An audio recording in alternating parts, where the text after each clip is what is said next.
What's worse than dealing with toxic people? Dealing with toxic people you cannot escape. It's one thing when the problem is an ex, a fake friend, or some random internet troll. You block, delete, move on. But what if the person making your life hell lives under the same roof or sits 3 desks away from you? What if you're the one being blamed every day by people you see everywhere and leaving isn't an option? That's when things get complicated because setting boundaries is easy when you have leverage. But when the power dynamics aren't in your favor, it's a whole different game. Today, we're talking about how to handle toxic people when you can't cut them off, how to stand your ground without being emotional, and how to protect yourself in situations where just leave isn't an answer. You ever notice how some people always find a way to make everything your fault? If there's an argument, you're too sensitive. If they mess up, well, if you hadn't done X, I wouldn't have done Y. If something goes wrong in the workplace, maybe you should be more of a team player. It's a neat little trick. They make a mess, and somehow you end up holding them up. Psychologists call this scapegoating, where one person is unfairly blamed so the real problem stays hidden. Scapegoats are usually the strongest people in the room, because the weak ones, they don't make good targets. They break too easily.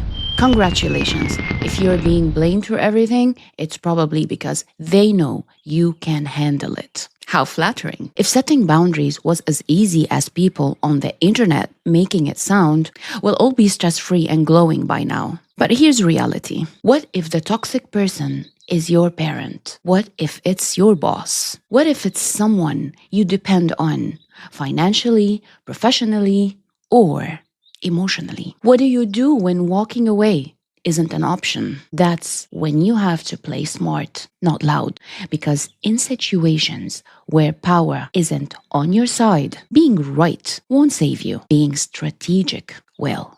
Ever heard of French court under King Louis XIV? It was a nest of vipers. People couldn't openly confront each other, so they played the game differently.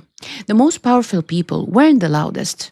They were the ones who knew how to stay in control without looking like a threat. When you cannot win through direct confrontation, the only way to survive is to outmaneuver. When you're dealing with power imbalances, here's the hard truth. The more emotional you are, the more they win. Because they are not listening to what you're saying, they are waiting for a reaction they can use against you. It's a trap, and the way out, give them nothing. Did you know the most unsettling thing that you can do to a toxic person is to stay completely calm? Studies show that when manipulative people don't get an emotional reaction, they panic because their usual tactics stop working. Fun game. Next time they try to bait you, blink blink, say nothing. Watch them short circuit. Now let's talk strategy. If you can't find them head on, here's how you win quietly. Toxic people feed on drama and reactions, so you become boring. Keep your responses short and neutral. Don't engage in their games. Give them nothing to work with. Example, they start blaming you. You say, that's interesting. And then silence. No fuel, no fire. Silence is not weakness. It's control. Toxic people expect you to defend yourself. But if you just let them talk, they reveal themselves. Instead of arguing, respond with, noted, I'll think about that. Interesting perspective. They were hoping for a reaction. What they get?